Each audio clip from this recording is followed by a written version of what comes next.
Apakah agama dan politik dapat berjalan berdampingan? Ini merupakan pertanyaan yang masih menjadi pertanyaan bagi banyak orang, yang dimana jawabannya juga belum bisa ditentukan bisa atau tidaknya, karena sekarang masih banyak orang menggunakan agama sebagai sarana berpolitik untuk mencapai tujuannya mereka masing-masing. Menurut Quraish Shibab, yang menjadi salah satu tokoh yang saya angkat, beliau berkata bahwa seseorang atau kelompok yang menggunakan agama untuk meraih tujuan politik, meraih kekuasaan, itu merupakan tindakan yang tidak benar. Mengapa demikian? Karena agama itu sendiri bertujuan untuk menghindari kita melakukan suatu hal yang buruk, untuk mengarah manusia agar dapat berperilaku lebih baik.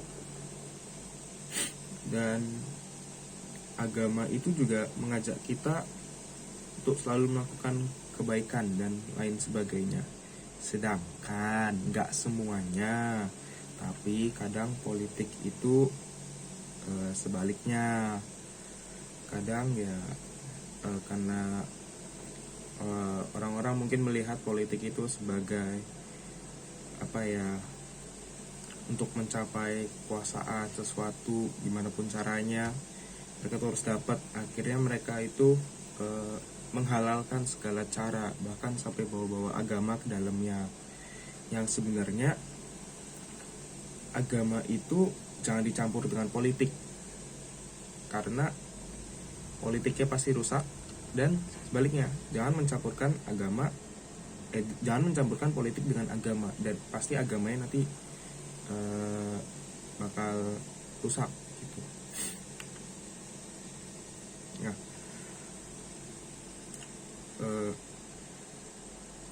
dalam agama Katolik itu politik dipandang sebagai cara untuk masyarakat dapat hidup rukun dan damai, bukan untuk saling menjatuhkan.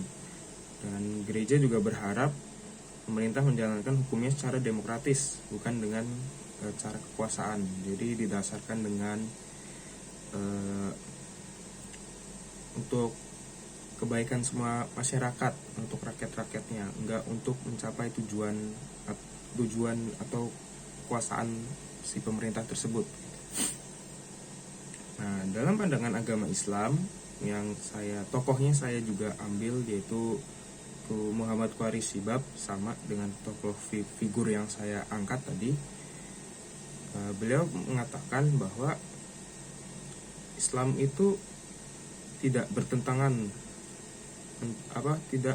dengan politik, malah dalam Islam itu juga diajarkan politik, juga ada politik di dalamnya. Nah, dalam kasus ini politik dalam artian hikmah. Politik hikmah itu politik upaya untuk meraih kemaslahatan bersama menurut beliau. Nah, film yang saya angkat atau yang saya pilih adalah Gundala, karena dimana Gundala ini menggunakan kekuatannya untuk membantu orang-orang, bukan untuk kepentingannya dia sendiri. Dimana di cerita itu disebutkan bahwa dia kan hidup di dunia yang keras, dan dia ya masuk akal lah kalau dia punya kekuatan terus dia mau balas dendam ke dunia, itu masuk akal aja, karena ya pilihan biasanya datang dari yang tersakiti, orang baik yang tersakiti gitulah. Jadi ya masuk akal aja. Tapi Gundala itu tidak begitu. Dia menggunakan kekuatannya untuk membantu orang-orang yang membutuhkan, tidak untuk menguasai, melainkan membuat dunia itu menjadi tempat yang lebih baik lagi. Begitu. Itu saja video dari saya. Terima kasih.